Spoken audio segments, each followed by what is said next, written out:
So hello aspirants. आज हम लोग इंडियन फॉरेस्ट्री के अंतर्गत सिल्वीकल्चर ऑफ ट्रीज के सेकेंड लेक्चर में हैं। इसमें हम देखने की कोशिश करेंगे कि अल्बीजिया लेबैक, अल्बीजिया प्रोसेरा और एनोजिएसिस लैटिफोलिया के सिल्वीकल्चरल प्रॉपर्टीज़ क्या होती हैं और क्या क्या डिफरेंट उनके यूसेजेस हैं। क्योंकि जैसे हमने देखा था एग्जामिनेशन में अक्सर ये क्वेश्चन आता ही आता है। हर साल यूपीएससी आपसे एक या दो ट्री के सिल्वीकल्चरल एस्पेक्ट्स के बारे में पूछती है।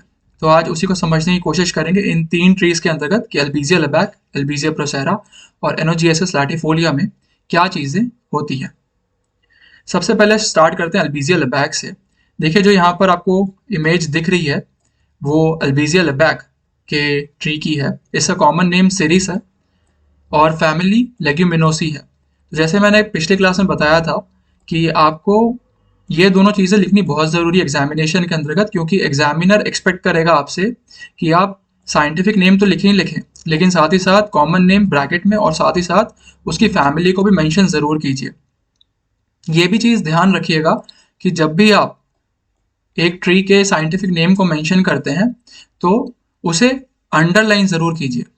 अंडरलाइन करना बहुत ज़रूरी है क्योंकि तभी आपको एग्जामिनर नंबर देगा। अगर आपने अंडरलाइन नहीं किया है एक साइंटिफिक नेम लिखने के बाद, तो वो एग्जामिनर पर डिपेंड करेगा कि वो आपके इस नेम को कंसिडर करे कि नहीं करे। तो इसलिए ज़रूरी हो जाता है कि जब भी आप ये नाम लिख रहे हैं, साइंटिफिक नेम लिख रहे हैं ट्रीज के, तो उसे अंडरलाइन ज़रूर कीजिए। तो कॉमन नेम क्या है? सेरेस है, family leguminosae. Distribution in climate, rainfall जो है वो 50 to 100 centimetres, soil is alluvial and laterite, temperature is around 20 to 45 degree Celsius. देखिए ये एग्जैक्ट याद रखने की जरूरत नहीं है, मोटे मोटे तौर पर भी यदि आपको याद रहेगा तो भी काम चल जाएगा। तो इसके लिए ज़्यादा चिंता करने की बात नहीं कि रेनफॉल सॉइल सबकी अलग अलग है तो कैसे याद रखें। एक जनरल हल्का हल्का याद कर लीजिए तो भी काम चल सकता है, कोई ज़्यादा इशू वाली बात नहीं होती है कि आपने एलुवियल की जगह लैटराइट लिख दिया या लैटराइट की जगह लोमी लिख दिया तो नंबर कट जाएंगे, ऐसा कुछ नहीं होता है। रेनफॉल में ऊपर नीचे हो गए 20-25 सेंटीमीटर तो क्या होगा, उसमें भी ज़्यादा कोई डरने वाली बात नहीं होती, कोई ज़्यादा इशू नहीं होता है, तो इसके लिए ज़्यादा चिंता नहीं करना है। डिस्ट्रीब्यूशन, जहाँ जहाँ तक डिस्ट्रीब्यूशन की बात है तो ये सेंट्रल इंडिया का जो रीजन है वहाँ पर ज़्यादा से ज़्यादा मिलता है। तो जब भी आप एग्जामिनेशन पेपर के अंतर्गत जब डिस्ट्रीब्यूशन दिखाए तो एक इंडिया का मैप ज़रूर बना दीजिएगा, ताकि एग्जामिनर को वो काफ़ी अच्छा लगेगा उसे देखने में, रिप्रेजेंटेशन के तौर पर वो काफ़ी अच्छा लगता है ऐसी चीज़ें देखने के अंतर्गत।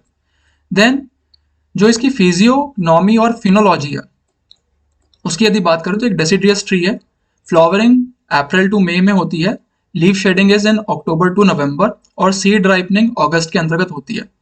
अब यहाँ पर भी स्टूडेंट्स को काफ़ी इशू आता है कि इसे याद कैसे करें। देखिए इसे याद इस तरीके से रखा जा सकता है कि आपको ये पता रहना चाहिए डेसिडुअस ट्री है या एवरग्रीन ट्री। अगर एवरग्रीन ट्री होगा तो ये सब चीज़ें होने की जरूरत ही नहीं पड़ेगी।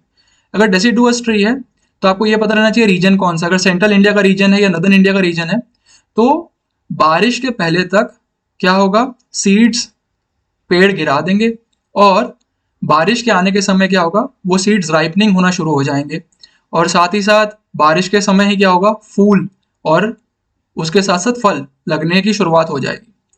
और जो लीफ शेडिंग होगी वो कब होगी?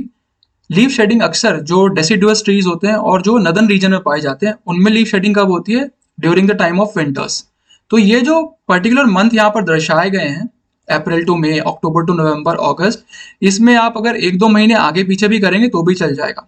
बस आपको मोटे मोटे तौर पर ये याद रहना चाहिए ये ट्री कहाँ पाया जाता है, किस तरीके का ट्री है, डेसिडुअस है, नदन में है कि सदन में है, और उसके अकॉर्डिंगली बस आपको फ्लावरिंग, लीफ शेडिंग और सीड राइपनिंग अपने हिसाब से लिख देनी है। एग्जैक्ट मंथ जरूरी नहीं है कि आप एग्जैक्ट मंथ ही लिख कर आए, रेंज में भी लिख देंगे तो भी काम चल जाएगा। तो बस आपको इससे डरना नहीं है, केवल इतनी कोशिश करनी है कि मोटे मोटे तौर पर आपको ये चीज़ याद हो कि डेसिडुअस है, नदर्न रीजन में मिलता है कि सदर्न रीजन में मिलता है, इतना बस पता रहना चाहिए। देन सिल्वीकल्चरल कैरेक्टरिस्टिक्स की बात करें, it is a light demander, Frost के लिए टेंडर है, यानी कि अगर फ्रॉस्ट होगी तो अल्बीजिया लेबैक सूख जाएगा, coppice as well as good root suckering. ये याद रखना जरूरी है कि कोपाइस भी करता है और साथ ही साथ रूट सकरिंग में भी इससे उगाया जा सकता है। देन अगर रीजनरेशन के मेथड को देखें तो नेचुरल रीजनरेशन और आर्टिफिशियल रीजनरेशन दोनों ही यहाँ पे काम कर सकता है। सीड कोपाइसिंग और रूट सकरिंग ये नेचुरल रीजनरेशन के प्रोसेस हैं फॉर अल्बीजिया लेबैक, और artificial regeneration is sowing and planting. वो चीज़ें जो हमने पिछले लेक्चर में देखा था। और यूसेज में देखें तो furniture, agriculture implements as well as fodder.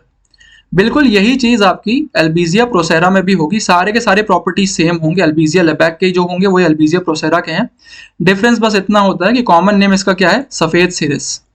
ठीक है, बस आपको इतना याद रखना है, जो अल्बीजिया लेबैक है उसे कई बार ब्लैक सिरिस या सिरिस ही बोला जाता है, और अल्बीजिया प्रोसेरा को सफेद सिरिस के नाम से जाना जाता है। बाकी सब चीजें सेम है बिल्कुल, और कोई अंतर नहीं होगा। सारी चीजें आप सेम लिख सकते हैं, जैसे आपने अल्बीजिया लेबैक में लिखा था वही आप अल्बीजिया प्रोसेरा में भी लिख सकते हैं।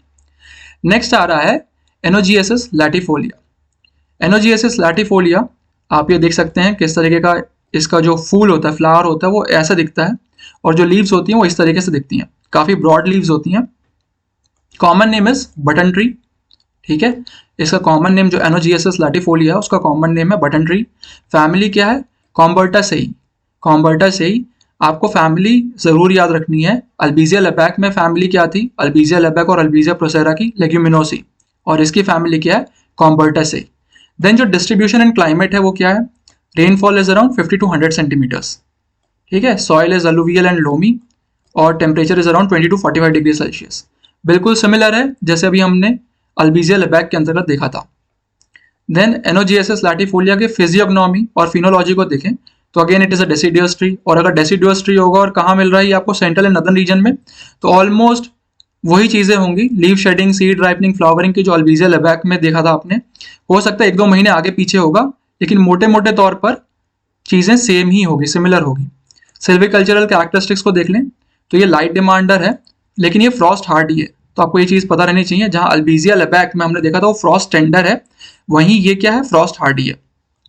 इसी तरीके से coppicing well, good root suckering and pollarding भी काफी अच्छे से हो जाती है। इसलिए कई बार फॉरेस्ट के अंतर्गत प्लांटेशन एक्टिविटीज में जब हमें एनोजिएसिस लैटिफोलिया को लगाना होता है तो वहां पर हम कई बार पोलार्डिंग भी कर लेते हैं, जबकि पोलार्डिंग हम लोग अल्बीजिया लेबैक या अल्बीजिया प्रोसेरा के प्लांटेशन में अक्सर नहीं कर पाते। देन रीजनरेशन यदि देखें तो नेचुरल रीजनरेशन और आर्टिफिशियल रीजनरेशन यहाँ पर भी होगा। सीडलिंग, कोपाइसिंग एंड रूट सकरिंग से नेचुरल रीजनरेशन, और सोइंग एंड प्लांटिंग वही चीजें जो अभी हमने इसके अंतर्गत देखी थी अल्बीजिया लेबैक और अल्बीजिया प्रोसेरा। और यूसेज में भी वही चीजें हैं, furniture, agriculture implements, fodder and tannin. तो ये कुछ प्रमुख पॉइंट्स होते हैं, मेजर पॉइंट्स होते हैं। जब आपको किसी भी एक ट्री का सिल्वीकल्चरल कैरेक्टरिस्टिक्स लिखने के लिए आएगा तो आपको ये चीज लिखनी पड़ेगी। तो सारी चीजें सेम रहती है, 1-2 ही चीजें बस ऊपर नीचे होती है, जैसे हो सकता है फैमिली नेम इधर उधर हो जाए, या फिर क्या वो डेसिडुअस ट्री है, एवरग्रीन ट्री है, तो आपको ये चीजें बस पता रहनी चाहिए। बाकी सब चीजें तो मोटे मोटे तौर पर सेम होती है। तो ये था आज के 3 ट्रीज का प्रमुख सिल्वीकल्चरल कैरेक्टरिस्टिक्स। बाकी के ट्रीज की नेक्स्ट लेक्चर में देखेंगे। Thank you.